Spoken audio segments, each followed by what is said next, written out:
On old school, is it? Close. Do we have a council register on?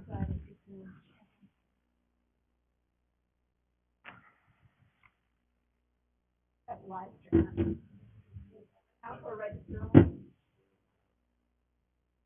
She's on. Okay.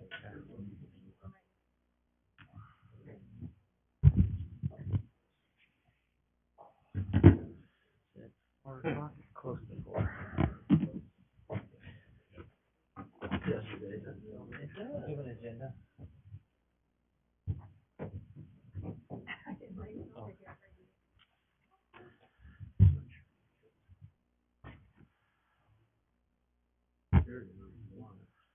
And you've got some hard copies down there? I can take some over this way. Yeah. Let's do it in executive session. Get some guidance from you wise sirs and lady that's out there in La La Land. Okay, it is 4 o'clock. So that is the time scheduled for our city council special meeting tonight. So we appreciate all the council being here. Council Register, I believe, is joining us via Zoom. Are you there, Council Register? Can you hear us? Yeah, I can hear you. Okay, perfect. Excellent. Thank you so much. Okay, so we will begin this meeting with a roll call. Okay. Jody? Here. Scotty? Here. Register? Here. E? Here. Allgood? Here. Williams? Here. Okay, so all council members are present and accounted for. So we appreciate you coming in on this Monday evening. As was mentioned, there is a piece of property that the city does have under contract. So to abide by the 30-day window of that contract, we would have necessitated a meeting before our next city council meeting, since it is a 3-week span. Every now and then we get that. And so rather than wait those 3 weeks, we needed to meet before then. So that is on the agenda. And then we do have also did add an item in regards to providing discussion for the council regarding the downtown parking. So that was added, and Mr. Jenkins will go into more detail. The reason to bring that to you again is just without bringing it to you tonight, it closed potential options. So we thought best to bring it to council. If you want to move forward with it, we can. If you'd rather wait and take more time, we can also. But if we didn't hear it tonight, it would close potential opportunities to have that in place before the end of the year. So wanted to just give you that opportunity to make that decision. So as mentioned, the first item is the approved resolution. Oh, and yeah, we could do that whenever, but we could do that now if we want. So we're going to add the proposal to add an executive session. So we can just do that at the end. I think we'll be okay. So first is a resolution authorizing approval of a real estate purchase and sale agreement for a property known as 0 East Ustick Road in the amount of $1.257 million. Mr. Jenkins, do you mind just kind of touching on that? I know that you've been working, I think, on that one. Just kind of give a brief overview and highlight on it. Absolutely. Council, thank you all for coming to this special meeting. Really appreciate it. Always good to sit here in front of you and talk about the things that we've outlined for tonight's agenda. This property was identified probably a few months ago for us as we looked at the area holistically and just wanted to make sure that we were planning accordingly for the future. I'm sure many of you here, not just on council, but in the community, I personally heard a lot of feedback on a potential interchange at Ustick to create better access in our community and what that would look like, and even just infrastructure related to road systems and configurations and things like that in the area have been talked about. Urban Renewal months ago made a commitment to help widen the Ustick Bridge, which was a very impactful project for the city to accommodate for future growth. Very fortunate for their wisdom and foresight to get that planned and get that going, as well as some of the decision makers here associated with that process. As we looked at that 5-lane bridge, that accommodation kind of set the stage for possibilities in the future, like the one that we're hoping to get going with our partners at ITD and other transportation partners that are involved in the process. So we looked at parcels north and south of I-84. To the north, the city owns a large conglomerate of parcels there. That's in what we call the runway protection zone, the RPZ of the airport. So that area is pretty well covered. As we look to the south, we tried to understand which properties were most impactful for the possibility of creating better road infrastructure in the area.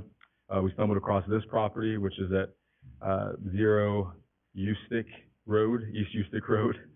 And we looked at different configurations for road systems there and had some conceptual designs laid out, and this one kept emerging as a front runner. Of course, we wanted to make sure we maximize our opportunities, both financially and with the time spent on that process. So this parcel continued to pop out for us. So that's one that, of course, we wanted to look at for possibilities for the future, for road infrastructure. I don't know if we can pull that up or not, but to show it, maybe that might be more helpful for the council to look at it in real time. But ultimately, I had a chance to speak with the family, the Dina family, about this property. They're the owners of the property, about a year ago, and then was able to circle back as they put it on the market for sale with their brokers. I had some communication with them as well, and we're at this point now, which we're hopeful that we can move forward with the plans that we've set for the city and set for future opportunities. Also, just to note, as from an economic development standpoint, I always look at areas that are developable and areas that can help our city with commercial and retail activities. And as you look at Ustick and the possibilities there, certainly there's a lot of opportunities out there for future retail and commercial projects that we currently don't have in the city. So this is a piece of land that I think opens that up if we were to be able to move forward with those discussions with our transportation partners. Very good. Excellent. Thank you so much. So I know, as was mentioned, that this did come on the market, so that's where we pursued it, because we knew that it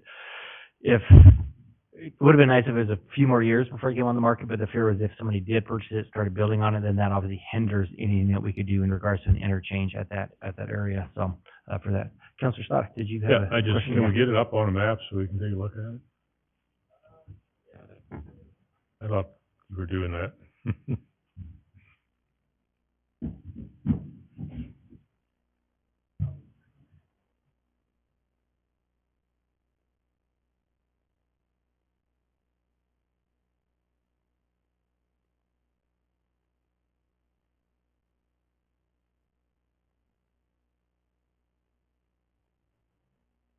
Midstick, the Midstick interchange. I like it. It's way better than what Mr. Orton came up with. He wanted to call it the Udelton interchange. I agree. This is better. I think Midstick wins, so. Or it's gonna be plastered across the freeway, so whatever is decided is what it's gonna say. It'll probably ultimately up to IT. I'm sure it'll be the Let's say U. It'll be the U stick, I'm sure, but Midstick does sound kind of good. So, and while that's pulling up, so what was I gonna say? So we have to do an intersection justification study. So that is actually, we met with engineering firm recently, and so that is actually getting underway. To begin that, that's where we have to basically prove to the federal agency of the need for it. Obviously, we all know that if you've been to the closest interchanges there, especially at Karcher, any time of day, any time of the week, you know that it's very, very needed. So that has begun, so we can get through this process on that. So the property, where's the? Oh, that does have property lines. Can you highlight? I thought we were just at Google Maps, so. So it's not that one right there. Look, zoom back.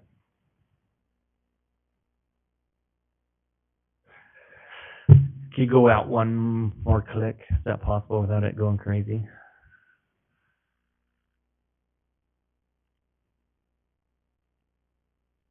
Oh. That's good enough. They're supposed to put a minimizer on that, Mr. McDonald. That's good enough. Have the new city engineer get with mapping to do that.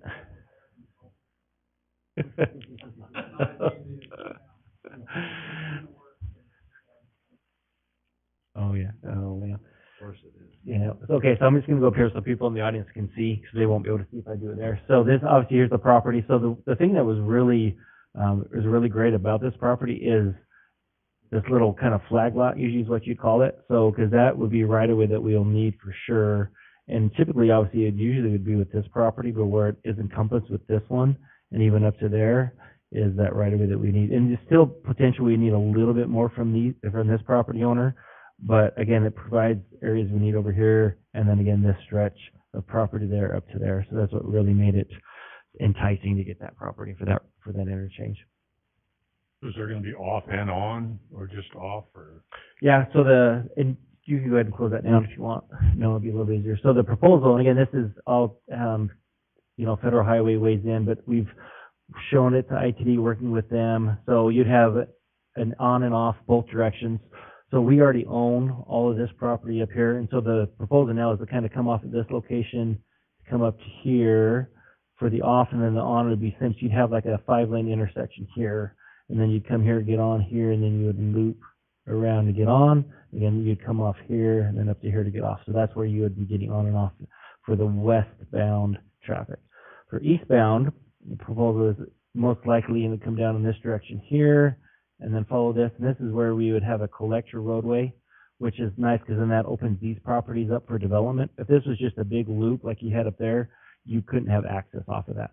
But if you came down with a collector roadway to this location, and then that would come up and do your loop to on and then your loop to off right there. And now you come to here to an intersection and then you turn.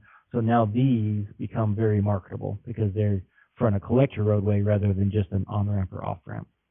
So that's the intention, is to provide that so that you get access to get, probably you could get, restaurants, hotels, whatever would like to be located along a freeway exit. This one, we do not. So we own this property up here, and then this is the one that we're looking at as under contract now. We had looked at that one initially. They were asking more than this property, and where we felt we were getting, this is 50 feet wide, so we'd only need an additional probably 20 feet from this property. So we felt that we could acquire that in the future as right-of-way acquisition, and we wouldn't need that entire piece of property. So this was, out of the two, this was the one that was more desired just because, again, of that extra right-of-way there. And again, it was cheaper, better price. This one was a little bit higher. Is there gonna be any long-range plans, and maybe Jeff can answer this, relative to the property we own on the other side of the freeway there? So this one here? Yeah. So I mean, that, as far as expansion, airport expansion? so it's possible. I mean, USTIC obviously does provide kind of a barrier for hangars. Mhm. If hangars were to go in over there, the runway is obviously going that way. We can't Right. go across USTIC Road. So at this time, no, it's just property we have to purchase because of it is in direct line of the runway. Mhm. So you have to have that as, if there's like a plane coming in that's not going to hit the runway, it's got an area without homes or businesses, things like that. So hangars wouldn't be included in that, or would they, as far as? So obviously not in that direct line, there are hangars to the side, so, I mean, I guess it is, obviously with this coming in, it would eliminate any potential for that, but there's not, to my understanding, there's never been any intention of building hangars there, just having that as that runway protection zone. Remembered it there at the end, runway protection zone, RPZ. And ITD's been negotiating in good faith. They're excited about the project too. They have. So we've had a couple meetings with them, and obviously, and been very clear that we are not trying to dictate to ITD how to do it. They're the ones that kind of run it. We're just helping facilitate that. And everything we've shown them so far, they've been pretty excited about it. I know that they feel the pinch as well. I'm sure they get complaints all the time. Karcher, I think this is the third or fourth time they are rebuilding it, and it's still under capacity. So this would be a great reliever for that interchange, and they see that. And so we foresee this just jumping up the line of priorities as we move forward, and just, again, it's great. We're being very proactive on this and coming to them with the property, with the project ready to go, and just helping and supporting them in any way we can. So I know they've been really appreciative of that, so. Councilor McGee? If we knew somebody in the legislature, Mayor, that could push that project over the next year. So. I already reached out to him today about a matter Yeah, for all right. the legislature, so. Thank you. I already got my one dab in for the day. I can't ask another, so. Yeah, are you the chair of Transportation Committee yet? Say that again? Are you the chair of the Transportation Not yet, Committee no. yet? So. But I stay close in touch with Joe. Very good, excellent. Any other questions? Okay, very good. Then, again, this is a legislative matter, so discussion amongst council or Council Registrar, do you have any questions for staff or any discussion? I don't, thank you. Okay, very good. So with that, any motions or discussion by council? Just very quickly, Mayor, it's probably, and Steve, you may have mentioned this in your presentation, I just didn't catch it. The price tag for that's I'm assuming that's kind of what was anticipated, and that comes within the boundaries of what we think it should be. And can you just give me some feedback on that price tag? Mayor, Councilor McGee, great question. The price point originally was $3 a square foot for the property in its entirety. I believe it's listed at 12.97 acres total, including that little loop that connects to Nelson. And we looked at that, and I had talked to the broker about the price, and I originally thought it should be probably around that price range, somewhere in that ballpark. But when you look at it, you know, it was priced a lot higher. I think it was 1.694 total. So I had to beat them up a little bit on the price. But ultimately, I looked at where the developable property is, right? Not the right of way that leads to a road, but the developable property that's there. So as the mayor had alluded to, the fact that once you create access through that collector road and having that property be a little more desirable, you know, how could it be desirable when you're adding a price point to the road connection? So we were able to kind of wiggle through some of that. But I think as you look at it now, it doesn't have utilities in place, and the access is extremely limited. So this price point being where it is today is certainly not going to be the case if there was an interchange there. I think it would certainly be a different era for buying properties in that area. Okay, that's very helpful. Thank you.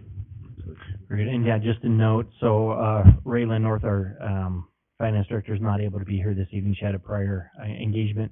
So the money for this is going to be coming from if approved by council, from the fund balance in the street department. And there is sufficient money in there to cover that, and still leave enough money in there to cover anything else that the street department may have as far as any emergencies or anything like that from their fund balance.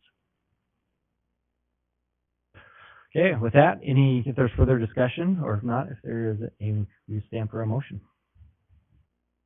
Mr. Mayor, Councilor Doty. I'll make a motion that we approve the resolution authorizing approval of real estate purchase and sale agreement for the property known as 0 East Ustick Road in the amount of $1,257,141. So we have a motion from Councilor Doty and a second from Councilor McGee for approval of the resolution for the purchase of the property as described. Is there any discussion on that motion? Okay, with that, do we have the voting there? We're just gonna do it. Okay, Debbie gets to do it. So with that, Debbie will call the roll. Yes. Yes. Yes. Yes. Yes. There we go. So that motion passes unanimously. Okay, exciting. So that's great. So we've been working hard on that. And as mentioned, Steve did get them down $350,000 from the original asking price. So well done, Mr. Jenkins. So, Counselor Allgood should be on the phone already. I don't know what the. Let's get it.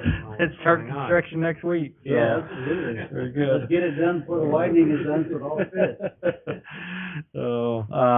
So with that, we'll move into, we're going to get an update report from Mr. Jenkins about the downtown parking study. And then he'll roll right into that action item. That resolution for the bit of the management of public parking facilities. Again, that is the purview of council on that. Again, we just wanted to make sure you had the opportunity to discuss that tonight and decide on it if you so choose. Thank you, Mayor, Council. Good to see you all again. And I wanted to just give you a brief update on the parking study that was provided earlier this summer. And I had a chance, and I'll go through the PowerPoint here and convey some of the details in greater detail. But I had a chance to work pretty closely with Kimley Horn on this study, and we were able to provide some updates as a result of our conversations that we had. So I just want to go through that really briefly and cover some of the basics as I go through. So downtown parking updates.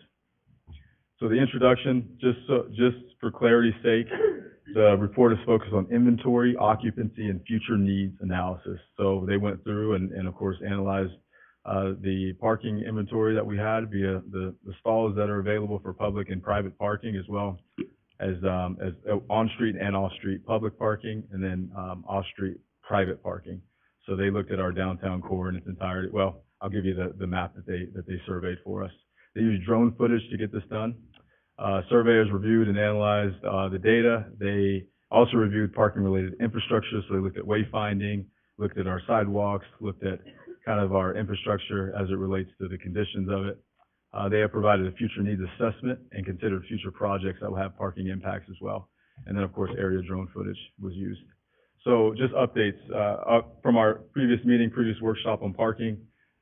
We had a virtual meeting. I had a virtual meeting with Kimley Horn on June 29th of this year. And then the final results were provided on July 19th.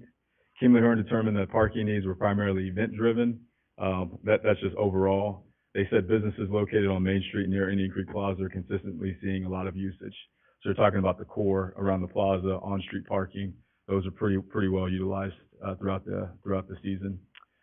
Drone imagery was available.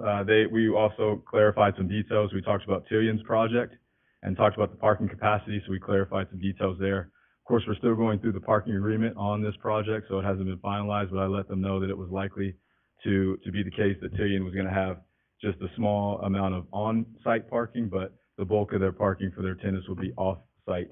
And then that would include employee parking as well, if there's a possibility for that.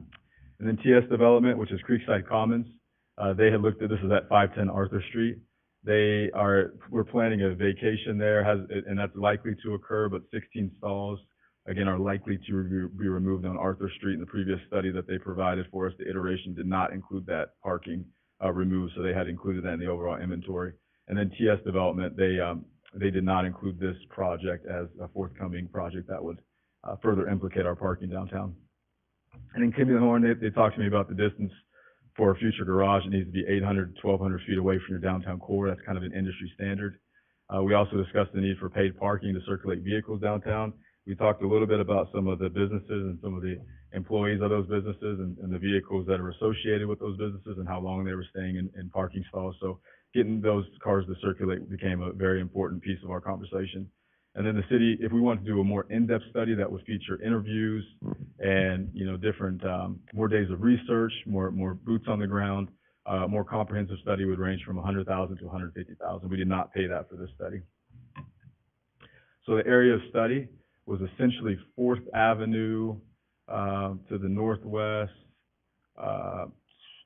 Let me read that again. I can't read my own writing here. Albany Street to the northeast, South 11th Avenue to the southeast.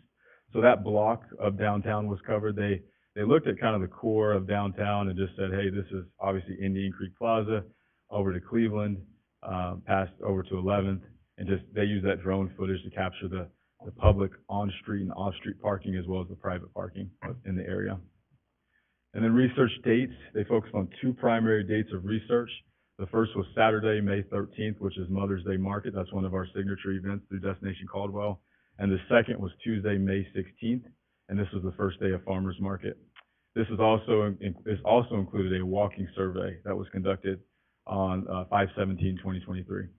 So overall, they analyzed that 12 p.m. was the peak on Saturday, and we can probably all sit here and understand that as well, with Mother's Day Market in full swing.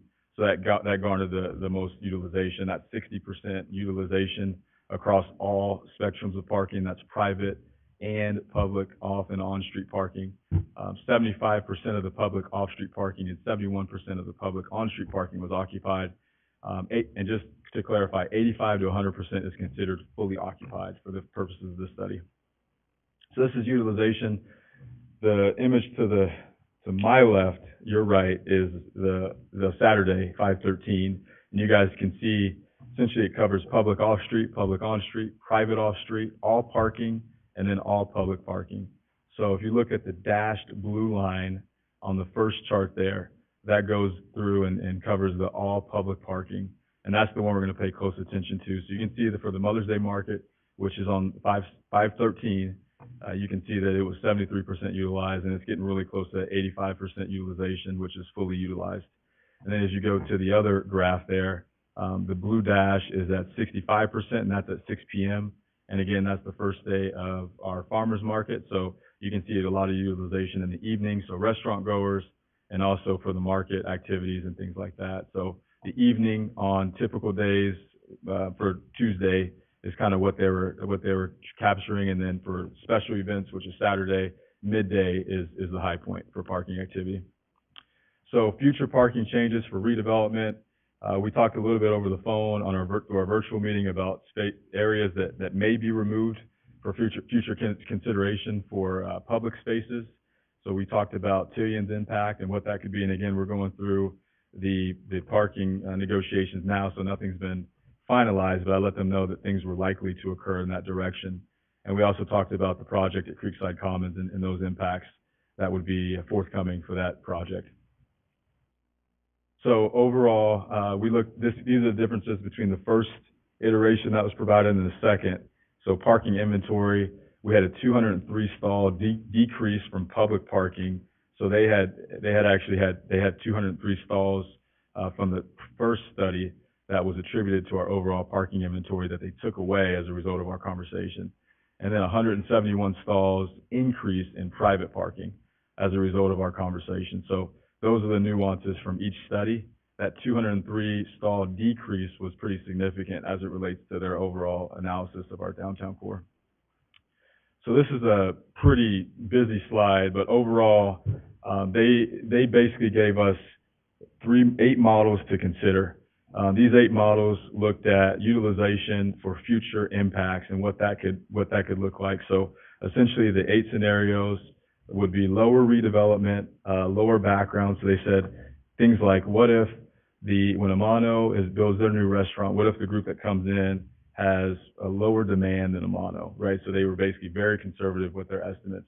And then they looked at models where they were a little more aggressive with their estimates. What if it was the same degree of attention that Amano gets now, and then what if it was a lot more? So these 8 models basically gave us different perspectives on the future developments and how that could further impact downtown. They also looked at background growth. Background growth pertains to basically the city and the region as a whole growing collectively. So the city of Caldwell, our numbers would increase, and also the region of Canyon County, for example, would be larger. So they took into account a variety of different metrics and attributed that to the 8 scenarios that they tied to this process. So overall, they said that the 1,134 on and off street parking spaces will not be sufficient to meet future parking demand, and there's a variety of feasible redevelopment and background growth scenarios. So they said a parking garage is likely needed to accommodate future parking demand, as evidenced by the fact that all 8 scenario models projected an effective supply deficit of 250 plus spaces of the public parking inventory on weekends and weekdays, driven primarily by high evening dining customer presence and high daytime event attendee presence, as well as a high overall rate of driving in Caldwell. So they did talk about modes of transportation, and in Caldwell they realized that people were driving into the city to participate in our events versus utilizing bikes or even scooters and things like that, like they see in other cities. So they noticed a high utilization of vehicular traffic in our community, which they didn't anticipate would drop off anytime soon. So the recommendations, number 1 is prioritize sidewalk and curb cut improvements between all parking lots and downtown destinations to improve pedestrian experience after parking. Number 2, implement a targeted origin to destination-based signage and wayfinding plan. We're already doing some of that with Destination Caldwell, but there's a possibility that we could look at that and say, hey, perhaps it could be a little more robust in our future efforts and things like we're trying to establish downtown. Number 3, consider the provisioning of a downtown circulator trolley or bus between large parking lots and key destinations to improve overall downtown accessibility. And then number 4, consider paid parking in high demand areas such as Main Street and Kimball. They talked a little bit about our proposed zones for paid parking and what that would look like, and they seem to be in alignment with what we were thinking for paid parking, just to get vehicles to move around our downtown at a stronger rate. And then number 5 is the proposed parking garage being explored should be considered to increase the amount of premium commercial parking in the central downtown and ensure customers and employees can access downtown businesses. One of the things that was recognized in this study that I find to be in agreement on is the fact that a lot of our traffic, it tends to come from Ada County, which is something that we sought out to accomplish all along, and it's starting to happen these days. So, of course, the perception of parking and some of the lack of inventory is significantly stronger, a little more pronounced when you have someone from out of the area that's searching for parking and not able to find parking, or at least the ease of parking certainly impacts the experience that they have as a whole. So that's just something to take note of, and just make sure that we're making sure that those folks that are visiting, the tourists that are coming in, are having a strong experience as it relates to visiting Caldwell and can access parking and, spend their money and go visit our shops and eat dinner and hang out in downtown and then do it again the next weekend. So that's the goal. And with that, I believe that's all I have for the Yeah. Do you updates want- on the parking I think side. maybe, do you want to roll into that next one, or maybe Yeah. we'll do all questions at once, maybe, rather than separate them out? What do you think? Sure, absolutely. I had a question Okay. before he goes. Okay, uh-huh. Could you go back a slide where it has the parking layouts? Right there. So what does this mean, shifting to permit-only use? What is that plan there? So we, Counselor Alger, we had talked a little bit about, this group, Kimley Horn, about what would be proposed for Tillian, that residential project downtown and the mixed-use project and some of the impacts that it would have on parking. We're still ironing out the details on that, but I let them know that there's a possibility that that could shift to permit-only use, some of those parking lots that are under consideration there. And when you say permit-only, Tillian, downtown business, employees, that kind of thing is what we're thinking? Absolutely. So it'd be a combination of private, public, parking that would take place in certain parking lots that were designated that not only support Tillian, but have a public impact as well. And so just kind of touch on, so that was part of approvals prior to, I think, the majority of us on here, from when Tillian first started probably 3 or 4 years ago, when that agreement was put in place, when they came in, that there was an agreement, they would get 200 or so stalls provided for them in the downtown. So that, if that sounds, doesn't Yeah. sound familiar, yeah, No. permit, so not stalls, permit. So that was approved as part of when that was done with the prior council and prior mayor. Mayor, if I could follow up then on Councilman Ogden's question. So Steve, when you're identifying those 200 stalls, those are the 200 stalls that you're referring to, is that right? Absolutely. Okay. Yeah, All thank right. you, Councilman Thank you. Media, for clarifying. Steve, is that accurate? The 200 seems like a much larger number than I remember. Did that number increase? Mark, would you like to answer that? I'm happy to, yeah. The target numbers that we've been working on, the draft agreements, are 138 permits for Tillian, 200 total spaces.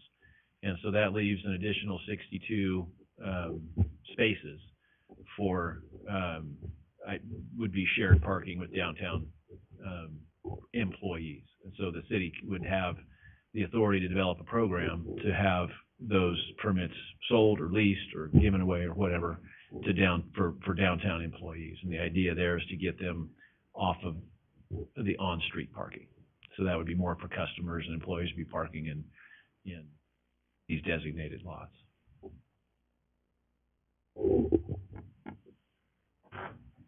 Okay. That's it, I just. Yeah, okay, Bert, no, that was a good question, so, very good. Okay, yeah, do you mind just kind of rolling in, then we'll kind of lump all the questions together after the, Absolutely. Thank you for those questions, and Mel, if you don't mind, open up that second PowerPoint for me. Thank you so much. All right, and now we're shifting gears and going into the management of public parking facilities in downtown Caldwell. And this was one that we issued an RFP for, closed on August 16th.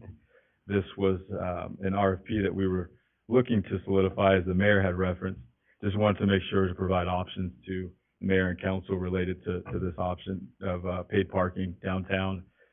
We're going to have, one of the groups involved in the process provided a detailed estimate of revenues that would possibly be provided, and just making sure if that were the direction that council wanted to go in, making sure that we had at least the opportunity to entertain that, because Winter Wonderland, of course, is a pretty heavy time for traffic and tourism in downtown Caldwell, and I think some of those estimates took those things into account. So just wanted to make sure that was mentioned. So the first group that we received a proposal from is the Car Park, and they're based in Boise, and they started in 2003. They have a focus on mid-sized markets. In fact, as I went through the proposal, and I had to channel my inner Missouri State going back to college, reading through these proposals, but they were very, very detailed in how they approach things, and they said our passion is mid-sized markets. We're not a bigger player in the industry. We obviously are nationwide, but we want to really focus on mid-sized markets. And I think one of the bigger markets that they serve is Louisville, and they gave reference to that many times. So that's kind of their forte. So they have over 400 locations with a presence in 22 states. And this gives you just a brief synopsis of what they hope to provide for us. They want to design a program that works for the community.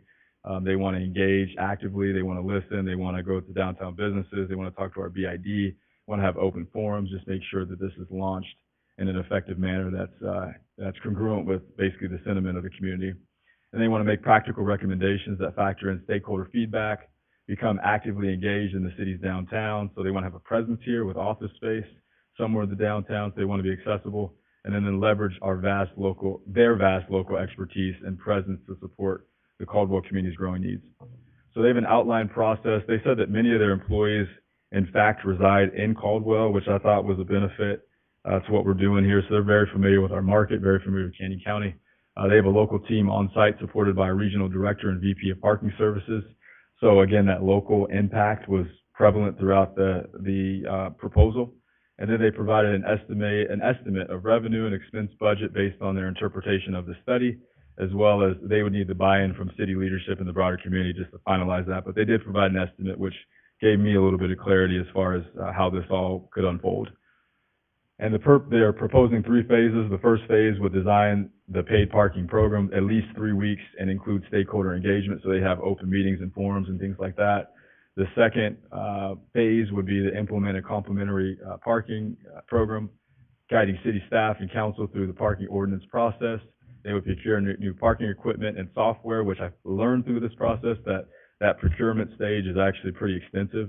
I understand supply chain concerns as it relates to development, but there are some significant lead times as it relates to even meters or kiosks or things that we might decide to implement downtown. So that's just something to note as well. And then hiring additional team members. And then the third phase is ongoing operations management. This is continuing stakeholder engagement and marketing, and then tracking revenue and analyzing data. All right, proposed parking zones. So if you all recall from our first study, and I failed to actually include an image of the red and blue zone, but essentially this is the city center, which is Indian Creek Plaza, and it goes to Main Street to the north, and then Blaine Street to the south, and then to the west it heads to 5th, and then to the east it goes to 9th. So if you can visualize that, that's essentially Zone 1, which is red as it relates to this, and they're proposing that it be $1.50 within the red zone. And then the blue zone is basically on the exterior. It goes from Cleveland to 10th, and then north up to Albany, and then east to 4th Avenue. Hope you guys got that. That's the blue zone, and that's $1 in that zone. So essentially, it would be less expensive if you park more on the periphery, and then beyond those 2 zones, it would be proposed that it would be free parking. So if you do want to come downtown and want to park for free, that is available to you. You just have to park a little farther out. As part of the process of identifying parking locations, they will determine if parking equipment is necessary. So they talked to us a little bit about the app system that they have. They actually use Park Mobile, which is what is utilized in downtown Boise, as well as many other cities across the country. So there is alignment there. But maybe that's a pay-by-app parking lot. Maybe it's a kiosk parking lot, which means there's one pavement area for parkers that come in, or they have meters for individual stalls. So definitely gave us a lot of options to consider, and they would work with us to make sure that they had the best product out there, the most realistic and viable opportunity for our citizens. They did recommend selecting coin and pay-by-card meters because the paper currency meters, the cost is pretty significant. So, and then they said that they'll utilize Park Mobile, which I mentioned previously. So they did propose some staff. Here's the staff that they're looking at. They're looking at a project manager, director of first impressions, enforcement ambassador. This could either be with the city or with them, or an accountant and bookkeeper. And then we'd also have access to their leadership team. Again, they're all based, most of them are based here in Boise, with the exception of Steve Hernandez, their VP of Government Services. He's out of state, but the rest of them seem to be local here in Boise and accessible to us as we hope to launch this program. Timing, so phase 1 will take approximately 2 to 3 weeks. Phase 2 will take approximately 8 to 10 weeks, but it can run concurrently with phase 1. And then phase 3 represents the start date of October 1st, 2023, and then the go-live date of December 29th. Go-live is essentially ironing out all of the miscellaneous details that may need to be corrected during the first launch, and they're saying, hey, by 12/29, we should have this pretty buttoned up and ready to go. So that's their hope, but we would effectively launch this in October, should we choose to move forward. with this plan. So pretty aggressive. We did indicate in the RFP, this is not just the car park saying, hey, let's start as quickly as we can. We did indicate in the RFP that we wanted to keep the door open for the 2023 launch date. And the second proposal we received is from LAZ Parking. And LAZ Parking is turnkey, just like the car park. They can provide management and staffing. They reviewed city documents. I found this to be pretty impressive. They looked at the Roger Brooks plan. They looked at Destination Caldwell materials. They looked at the parking study. They referenced a lot of city documents as it relates to this proposal. They're based out in Hartford, Connecticut, and did all that research from afar. So again, was really impressed with their correspondence on that and intent as far as this proposal is concerned. They operate over 1.4 million parking spaces in over 4,200 locations in 450 cities, 41 states across the U.S. So huge operation. They operate in cities like Kansas City, Long Beach, California, Los Angeles. I mean, they're all over the place, Chicago. So have a big presence nationwide. Started in 1981, so they would vow to provide us the support of one of the largest parking operators in the U.S., expertise across a broad spectrum of industries or cities, the ability to work to white label the LAZ parking app for the city of Caldwell. So essentially, they have their own app tied to their parking operation. They don't have, so for example, the car park has Park Mobile, which two separate entities. LAZ is all under one roof. They have one app that they own and operate. So that was unique to me. They have access to robust and relevant parking analytics. So they, as a result of some of that in-house activity, they can control some of that data. They have a transportation division. They talked a little bit about a shuttle service or trolley service that they could provide to the city of Caldwell. Obviously did their homework on our needs and what that could look like, but they did discuss the fact that it could alleviate parking as far as having citizens park further from the core and then have them transported into the city events and things like that. And then lastly, they can provide design, build, finance services if the city decides to build a garage in the future. So they did mention that as an option for as we worked with them, if they wanted us to, we wanted to give them the reins on that, they could provide those services for us. So they operate more than 50 different brands of parking and revenue control systems. So they mentioned in the proposal that they would be experts as far as recommending hardware, recommending systems that would be most in alignment with our community. They're very equipped to do that. They work with kiosks, they work with gates, they work pay on foot machines, QR readers, license plate recognition, sensor cameras, all the above. Vast amount of experience nationwide. They wanted to focus on going green, so they talked a little bit about EV charging stations. They talked about strategic communications plan, enhancing recycling, low impact construction materials, other sustainable parking practices, recycling, those types of things. They have 13,000 employees across 450 cities. They manage and enforce 70,000 parking spaces just in the Northwest region. And then they have a customized approach that they plan to implement. I talked a little bit about the trolley system.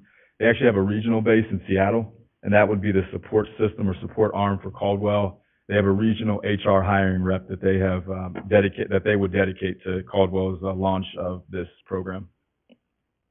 And then they want to have staff on site, so they said that they would have a Caldwell manager that we based here in the city. They would utilize license plate recognition technology, basically a car that drives around and is able to scan license plates and understand exactly how long a car's been parked there and how much the car owes if they paid. Very high tech. Car Park has the same kind of services there. They have resources from the national office and regional office. They're available to us. They would seek city space that we would provide to them downtown, or they would look at leasable locations in the area. And then they'll utilize the Passport app if needed.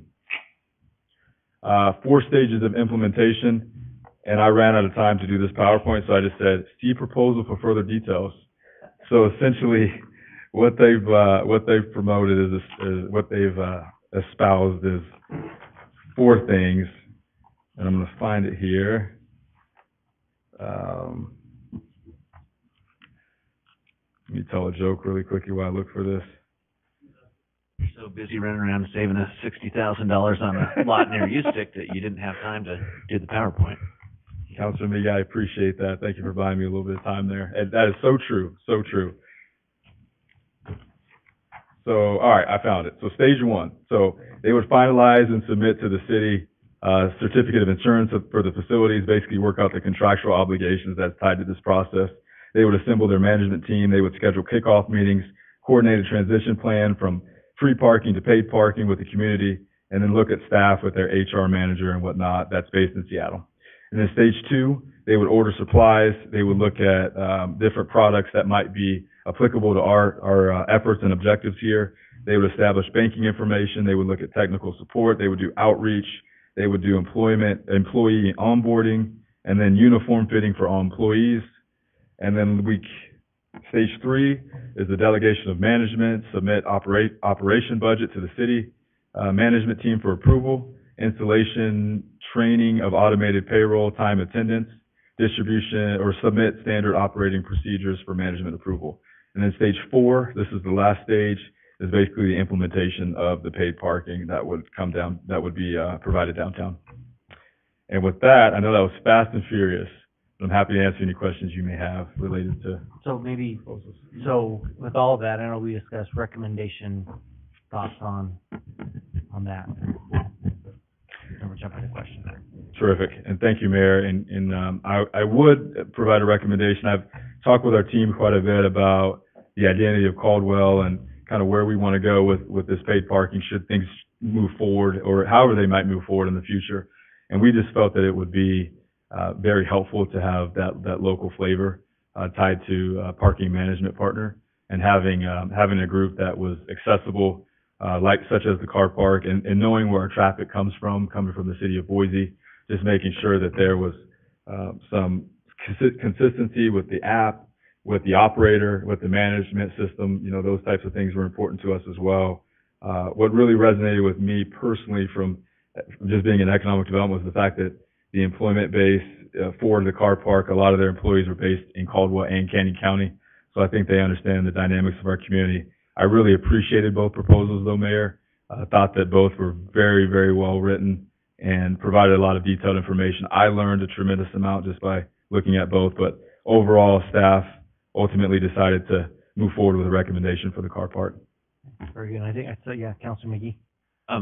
Thank you, Mayor and Steve. It's probably for our city attorney, just a quick process question. I know that sometimes we do these at urban renewal meetings where there a couple of options are given or the different bidders are talked about.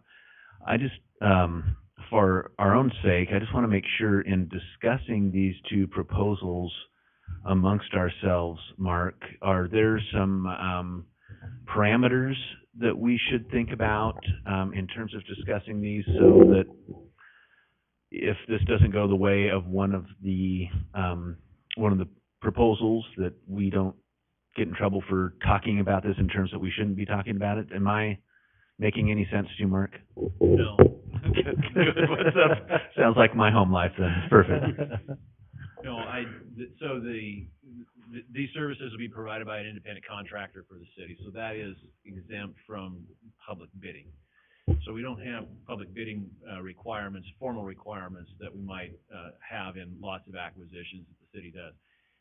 There is, overarching policy that the decision should be based, on the best interests of the city, that the services, should be attained highest quality, lowest price, those types of things that likely you're to take into consideration anyway. And I think I can speak for Stephen, the fact that the team looked at certainly those issues as well. Perfect. Thank you. Excellent. Okay. Councilor Shaw, I think you had, all right? Steve, just a couple of questions. First of all, on the meter parking study for both these organizations, did any of them talk to the businesses at all relative to cost for parking? Councilor Stoddard, I don't believe they have, and the reason is because within phase one for both groups, phase one for the car park and stage one for LAZ, they did indicate that was a priority, just speaking with the local BID, which would essentially Business Improvement District for downtown. So that would be in conjunction with Destination Caldwell, where they would have some kind of open forum, talking with the businesses, just making sure everybody's on the same page. But it was indicated in both proposals that it is planned to do those types of outreach. Okay. just a bit of history, so we learn from history, but not to say that the prior history relates to what we're doing now, but I can remember when we did put up some parking meters downtown and we had a person do the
Recording in cost progress. proposal to us is. As was already stated, what is the best bang for our buck to put it in the cookies on the bottom shelf? I don't even know the answer to that today. So I don't know if I'm prepared to approve one over the other. What if the other comes in and says, look, we're gonna care for this, but your return will be less. So your output will be less, but your return will be less. I don't know. What are the terms of the other agreement? These are critical questions to be answered prior to making a decision in my mind. And so that's a concern to me. And I still feel the press from the community that if we're to say we're going to start charging you to park down here, and as was already mentioned, who knows if other people will say, look, it's closer to drive somewhere else than it is to drive out to Caldwell, and they're charging for parking now. We know people are competing with us. They're trying to copy us all over the U.S. in some of what we're doing here, but especially in our valley. And so I'd hate to do the right thing at the wrong time and end up losing some of those people when we're building momentum. And maybe we need to focus on that parking garage first is my big concern. I know I'm being redundant, but. Those are great points, and I appreciate you for bringing them up. I know as it relates to the study, their biggest, impetus for paid parking was the circulation of vehicles and just making sure that employees that were parking downtown would be required to move. And I think from the standpoint of what was provided as far as the recommended parking rates, we're keeping them pretty affordable. You're looking at $1.50 to $1 in the two corresponding zones. So really, it's not for us to make money as much as it is for us to circulate vehicles and to make sure that we have parking that's actually moving as opposed to being more stagnant. I was actually taken off guard because I saw some of the drone footage associated with the study, and we were talking about some of the cars that had been sitting in place for many, many hours. And it's no fault, obviously to anybody in the community. It's just a matter of fact. And the Kimley Horn was recommending, hey, if you need these cars to move, perhaps you guys look at enforcement and look at paid parking. Maybe even if it's $1, I mean, it still triggers in your mind, hey, I need to move my car before this starts to add up, because that $1 could be a $50 citation instead of just parking there. Brad, what would you think an average time somebody on a Tuesday night with what's going on down there might be parked in the corridor? You're down there quite a bit. Thanks, Jeff. We'll have at least 3 hours, I think, is the standard. I have a little different opinion, and that is it is the rotation of the cars. Like you said, when is the parking garage? It's certainly not going to be tomorrow, even if you start it today. Right. But I'm a proponent of parking meters if you're going to do a parking garage. I think if you don't do the meters, then the garage doesn't get funded. Everybody wants everything, but a parking garage is very, very, very expensive. We don't quite know what direction we're going to go, whether that's private, public, or a partnership. I think that starting the money and have it directed towards that, though, certainly makes a step in the direction you're talking about. Another delay here to get some more numbers in that they could have provided in their packet that they did not provide, and now we're begging them, or we're calling them and asking them for more numbers. I don't know how they're going to come up with that without knowing exactly how many meters, where Car Park has given us at least a ballpark, is that fair figure of what it's going to be just off the cuff. We also had testimony, I don't know, several months ago, where we had the business owner from Boise come in that said that he thought that by metering his area was going to cost him all of his business in his location, and that was the selling point for me. And when they put in a meter, he had made more money since that meter was installed than he had ever made, because it kept the cars rotating through the downtown area. So I'm more for putting the meters in, knowing that we're headed, sounds like, to a parking garage to start collecting that money, but more importantly, rotating it for our businesses downtown. I don't think people are going to stop coming because there's a parking meter up.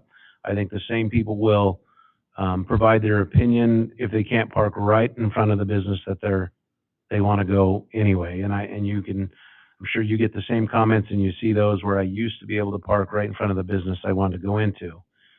I think from a business perspective, that means no one's in your business if you can pull right up to the front door. So just a little bit, I think we're on the same track, but I have just a little bit different of opinion that I think it is better to get going on the meters right away to rotate the cars out for the current businesses that are here, and then dedicating that money to go towards, whether it's private, public, or both, it's going to take a lot of money and dedication from both to accomplish that parking garage, so. Yeah, and kind of just maybe appreciate those comments. So the thing too, to remember that it's not 24/7. So typically it's Monday to Saturday, so each Sundays are usually free. Usually after 7 p.m. you're not charged. So if you go, like you're going to Indian Creek Steakhouse or Hermanos, whatever it is, and you get there at 6, you're paying for 1 hour. If you get there at 7, you're not paying at all. So usually the evenings, and I think it's around 7 p.m., 8 p.m. cutoff, and you're not charged after that, and not on the Sunday. So it's not a 24/7. So if you do, again, park there at 6 p.m., you're going to be at the plaza, whatever, all night. You're only getting charged for that 1 or 2 hours, not the entire time you'd be there. So yeah. Councilor McGee? Just follow up on your statement then. So what time would they start? What time would the meters start calculating then? In the morning, I'm trying to remember, and I mean, that's still probably to be determined. I think, does 9 a.m. sound?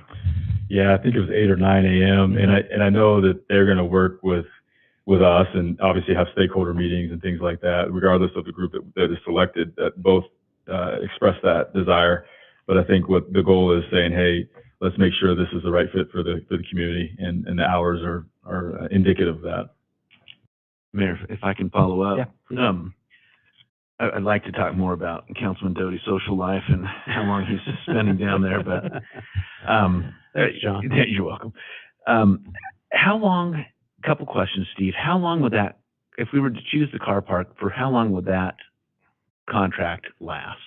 At least the first contract.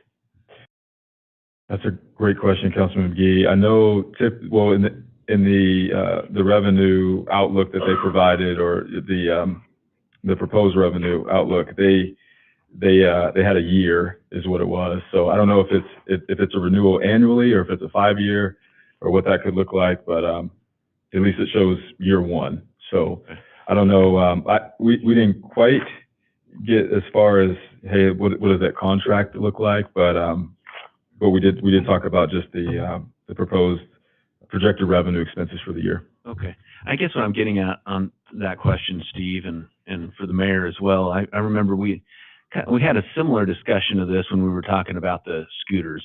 Mm-hmm. And, introducing the scooters to the community, and how would that be, and are our community members going to get involved? And I think there were a few of us that said, hey, let's try this, let's pilot this, and we'll sign a temporary contract, and if we all agree it works, then we'll just sign a more long-term contract. And so I would suggest on this that we take a similar approach, right?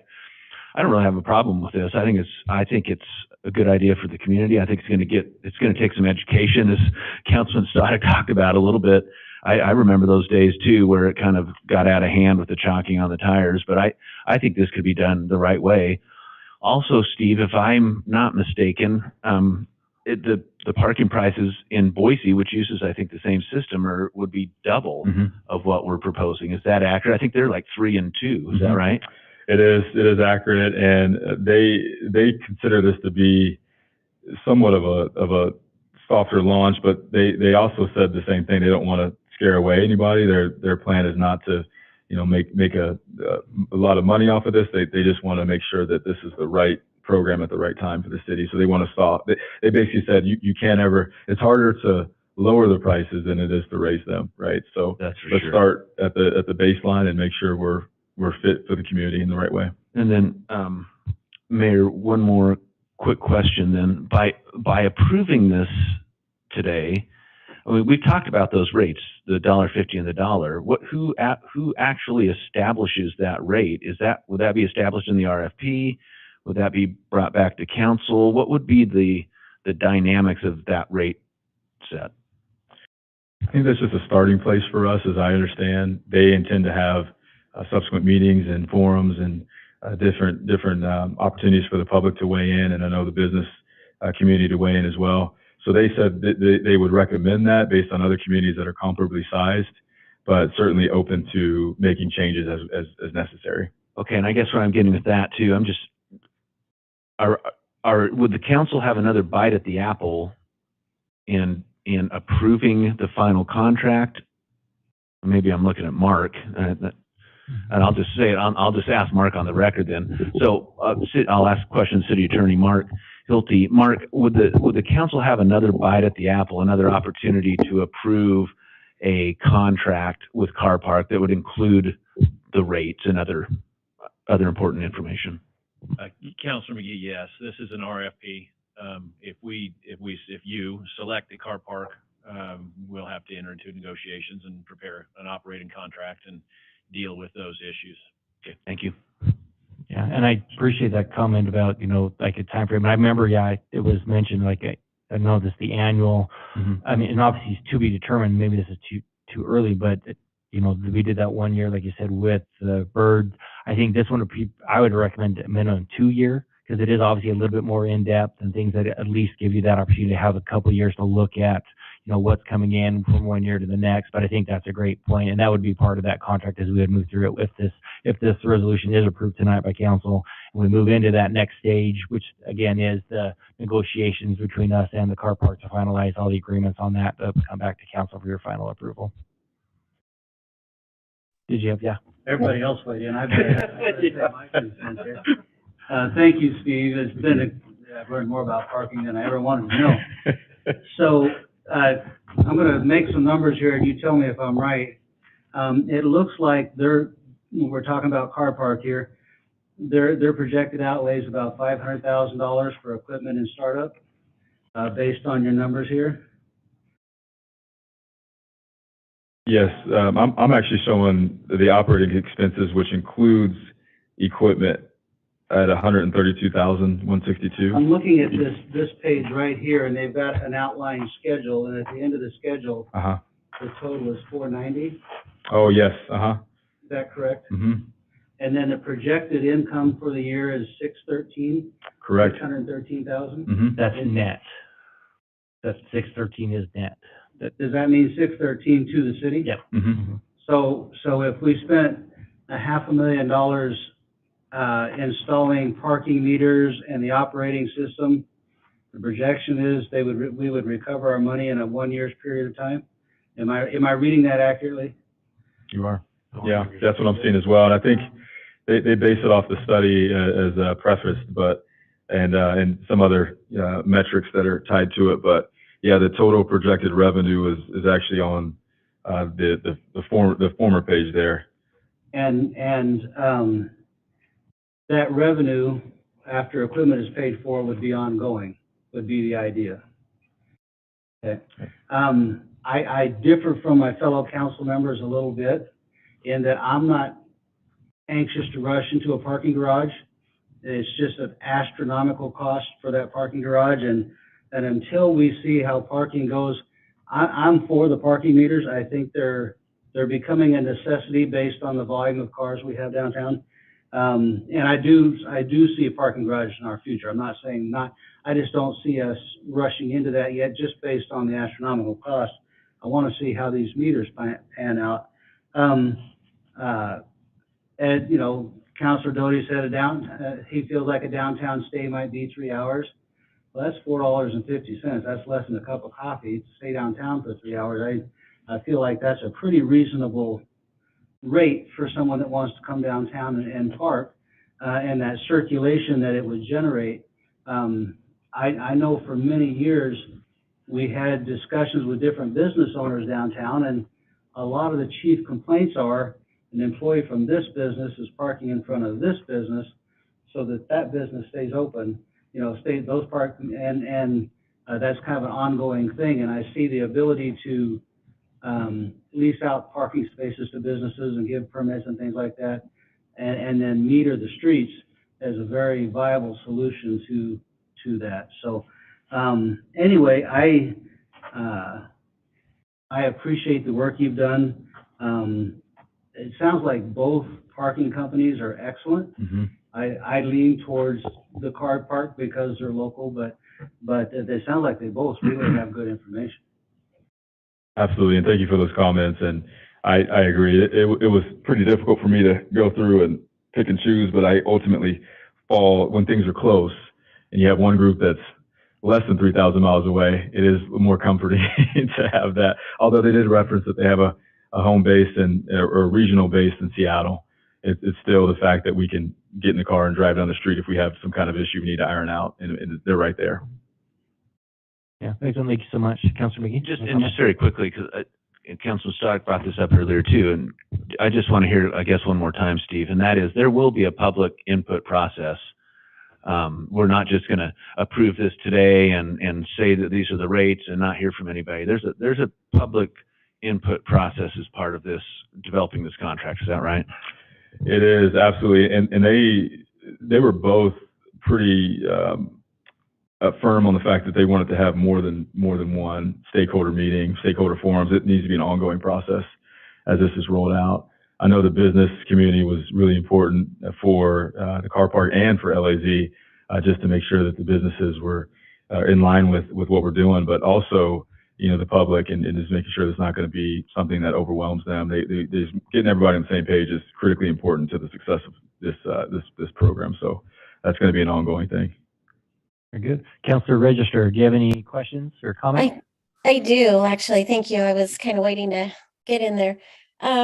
So a couple of things. One, I just wanted to kind of piggyback on everybody's comments about the parking garage. I was a little bit confused too by the study that came back where it sounded like it was almost unnecessary. So I'm glad we're revisiting that, because I do pay a lot of attention to social media and interact a lot with our community members. And one of the biggest things I keep hearing is about parking.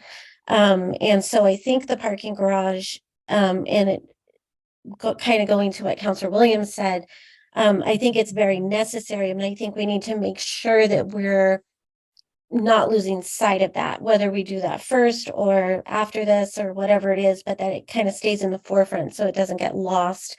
And we continue to develop a plan on how to do that and where it's going to go. And then also, I do think that the parking meters are something that is important to move forward with now instead of trying to wait, although I agree we should have all the numbers so that we make sure that we're making the right decisions. But one thing I was going to say was while we were talking about the car park, I actually have their app on my phone from being down in Boise. And I was kind of looking through where all their parking lots are. They go through zones. And of course, there's, you know, a whole bunch in Boise, Meridian. There's several in downtown or in zones in Nampa. And then there actually is one in Caldwell that's coming up on the app, which is over there. I think it's across the street from the post office. I don't have it up anymore, but that parking lot over there. And when I was looking at it, I was kind of confused because it's showing on that app for that parking lot that it's $2.90 an hour. So I don't know if they would be able to, I don't know who if that's a private lot or a city. I mean, I'm guessing it's a private lot that charges that. That'd be a private lot, council register that's just Okay. contracted with that app to Okay. collect the money for them. Okay. Anyway, so they're charging, I don't want to charge $2.90 an hour. I think the $1.50 is reasonable. But I just thought that was interesting. So anyway, as we're looking at companies, I think that it's a little bit advantageous for us to go with a company who's already established in all these areas, and they're already established in Caldwell. So I think that makes a lot of sense for us too. But I just don't want to lose sight of the parking garage and how we're going to get there. I know there's a lot of people that think we don't need one, and there's a lot of people that think we do need one. I mean, I think if we end up finding a plan and having the money, I don't see what the problem with it is. I think that some of the issue with the Nampa parking garage was, I think they put that in the wrong place, and it just didn't work out for them as well as they had hoped. So I think we need to be really cautious of that as well. Yeah, very good. Yes, I appreciate those comments very much on that. Okay, any other discussion? Mr. Mayor? Yes, Councilor. Couple of follow-up questions. Steve, last time we talked about local contracts relative to the parking garage. Have we done any further investigations on that? Local contractors versus national contractors for parking garage? Yeah, Councilor Slaughter, I've personally talked to a few groups locally that have expressed interest in doing a project here of that nature, and Our thing is, as was alluded to, is just making sure that the ball keeps rolling. We stay on top of, the changing environment economically and some of those things. But also, as we look at possible locations for this structure, we're working with contractors that can give us numbers that are tied to the actual construction of the project. So we're not identifying a lot that is not feasible for this project. So we've considered, now we're looking at maybe 3 options downtown. We're kind of going back to the first study where we threw few of those options out to council for their consideration. But ultimately, we're staying in close contact with these contractors that have expressed an interest originally. Good, that's good to hear. I'd really encourage that. The other question or comment, Mr. Porter is here, who's the chairman of the Urban Renewal Agency, and 2 other commissioners here also. And in my prior life, I was on the Urban Renewal Agency too, and probably disagreed with a lot of how the money was spent. But I'm just curious, how much money do we have in urban renewal right now that's not committed to anything else that we could use for a parking garage? Anybody have an answer for that? I kind of do. Do you want to talk? Oh, no, go ahead. On urban renewal, we just canceled a project actually at the last meeting, so I think all of those funds are tied up right now, but there is potential that, because I believe the project we canceled was over $3 million. Is that right? Which project was canceled? That is a I 7th wasn't here Street at the last extension. meeting. Oh, sorry, the 7th Street, is it 7th Street extension? Mhm. Cover the overages of all the other projects that were coming in over budget. So I guess if some of that were left, that could certainly be considered because we canceled quite a bit. And I believe, based on what we've learned at urban renewal, is that money comes back to the city, because that urban renewal is shut down. So that money would come back to the city and not stay in urban renewal if there's any money left over. So have we, It's a long question to tell you, I don't know, but I know we Okay. canceled the project to fund the projects that were remaining. so we don't have a number of what might be available. Mr. Hilty might have some extra on that too. If I may, Mayor, yeah, and Ray Lynn would be the better one to answer this question, but all the money that was projected to come into the Urban Renewal Agency was programmed to existing projects. And so I think we're gonna wind up with little or nothing left over. Mhm. To the extent that there's money returned, it's returned to all the taxing districts, so the city would get a portion of it. I think she would tell you that in the Caldwell East area, there's really not feasibility to do anything significant with respect to parking structure. In a new urban renewal area, there would be. And again, council would have to approve that and the plan for that and the reallocation and so forth. But that's a funding source that could be available in the relatively near future. Again, that would involve bonding for the costs of construction and then repayment of the bonds out of increment. Does that answer your question? Yeah, but again, just a personal opinion, of all the things that we could spend money on out of urban renewal that would help the community, I think this would be one of the projects versus what we spent in the past. Not all of them, but I mean, a lot of items helped us, but I really think that, we need to put this at a top priority, both in urban renewal and city council. So, thank you. Appreciate that. Yeah, Councilor Doty? And we appreciate that guidance, I think, as Councilor Allgood and I go forward on that committee. So it's, thank you for sharing that. Yeah. Okay, very good. Any other discussion? Okay, yes, Can I ask a Councilor. question, Mayor? I know it's Mr. Hilty. unusual. Stephen,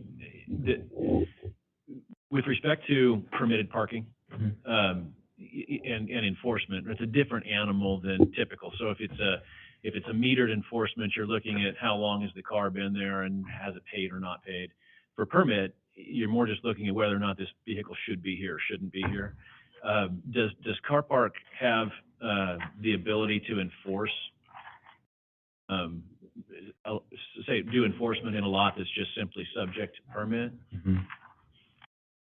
Yeah, Mark, that's a great question, and I really appreciate it. I'm going to mess up the acronym, so I'm trying to find it here, but it was referred to in the proposal as... The LPR, the license plate reader? No, it's RIMS. RIMS is an online portal that is used by, so it's on page 18 for your reference within the proposal. And essentially, it discusses the notion of permitting, permitted parking. Essentially, what the city would do would be to provide information to the car park. They would transpose that information to their system and then be able to articulate if that car is permitted to park at that location. So there is a little bit of a cost to that. So the cost to deploy rims will be $1.50 per permit. This cost can be passed on to the parker through the registration process or be billed directly to the city. So they do offer that opportunity for us to consider. It's called RIMS, Receivables Information Management System. And kind of going off that too, because we'd had discussion about, is it better to do like a sticker that you put on there, a hanger? And they said neither, because obviously you can hand the door hanger or the hanger to your buddy to use it. Your sticker, once you leave, it's still stuck on there. They said no, neither. We use technology, and then that way, once they're gone out of the system, they can't come back, and then the new person gets in there. So just nice utilizing that technology. But that's a great question, because I forgot about that. So thanks, Mark. Appreciate that. Okay, so appreciate all that discussion, those questions. So with that, do we have any motions for approval of this resolution to move forward with this? Councilor McGee. Mr. Mayor, I move that we approve the resolution authorizing the award of bid for management of public parking facilities in downtown Caldwell and authorize the mayor to execute accompanying contracts. And that would be with the car park, correct? That's correct, with the recommendation of staff that the car park be selected. Very good. Do we have a second? Second? We have a motion from Councilor McGee and a second from Councilor Doty for approval of the resolution as stated. Any discussion on that motion? Sure. Yes, Councilor, all good. Go ahead. Part of our early discussion was whether we we're gonna try to kick this off before, the winter festival this year. Yep. Or let it lag. I don't have a huge opinion about whether we did it right away or later. Well, I have a little bit of opinion. I'm concerned that if we try to do it by October, we won't have our downtown people input, have that done. If we can get that done, I'm okay with it. Mhm. It's just so important that those educational things that Stephen talked about are done before we start drilling holes in the ground and putting up meters. And so anyway, that was my only caveat, is that when we decide whether we're gonna try to jump this earlier or later, that I think that needs to be part of what we're doing here. Yeah, we're probably good. Maybe we could plan on coming back with like almost not a workshop, but informational session, maybe the first part of October, to update council where we're at, where's everything, how's the outreach been, so that we kind of have an idea at that time. So, okay, very good. Any other? I just have a comment on my own, second on the motion, I guess, and that is, just so it's clear, I obviously we'd all want to park for free without ever putting in a meter, but if we're going to head down the parking garage avenue, they're so expensive that we have to do something to gain the revenue. So it's not a punishment, it's not vindictive, and I'm not saying that people may have that opinion, but we have to find a way to have revenue to satisfy both sides. So parking garage isn't free. I imagine this money will be dedicated towards that or towards parking, so that we can accomplish what seems like at least half the people of the town want. So they want a parking garage. The study has now been reevaluated for one, and we have to find a funding source one way or another. This way, it's people that are using parking or parking downtown or paying that user fee, so to speak. It's not taxing every taxpayer in the city if they choose not to use that service. There'll still be free parking on the side. So this is one way to find a parking garage. So. Yeah, and I would say, I don't have a percentage, but it's probably close, if not more than half of those people are from outside of Caldwell. So they're coming in to visit us, and so it's good. Obviously, they're using the roads, doing that. They don't pay taxes for it, but this is a way for them to contribute to that. So, Councilor Williams had a discussion. Thank you, Mr. Mayor. First of all, thank you, Stephen, for being so articulate and thorough, and you put a lot of work into this, as you always do, and appreciate what you do and who you are. I'm not against parking meters. In fact, I'm for them. However, I feel rushed, and I feel like there's just more data that should be known and questions that could be asked. And so because of that, at this time, my vote's going to be no. Great. Appreciate just the comment on that. So, okay, so we do have a motion, was it Councilor McGee? And then the second was Councilor Doty for that. Appreciate the discussion on that. And Madam Clerk, if you please call the roll. McGee? Yes. Alden? Yes. Williams? No. Doty? Yes. Dottie? Yes. Register? Yes. Very good. So that motion does pass with 5 in favor and 1 against. And that is the final item on our agenda. But I mentioned we do ask for an amendment to it so we can have a quick executive session. And in your motion, Let me give this motion real if you quick. please, would just state the reason for the executive session. Mr. Mayor, amendment to the agenda motion, executive session pursuant to Idaho Code Section 74-206, subsection 1C, for the purpose of discussing the acquisition of or an interest in real property not owned by a public agency. Very good. So the motion for executive session is listed. Is there a second? Second. So motion from Counselor Doty, a second from Counselor McGee. And Madam Clerk, if you please call the roll on that. Doty, Yes. Scotty, Yes. Register, Yes. Alden, Yes. Williams. Yes. Very good. So that motion passes unanimously. So we are moving into executive session. We appreciate those that are here. Mr. Pilot, it's great to see you as always. Thank you for being here. You're doing a good job of it. So, and thank you so much for being here. You have a good night.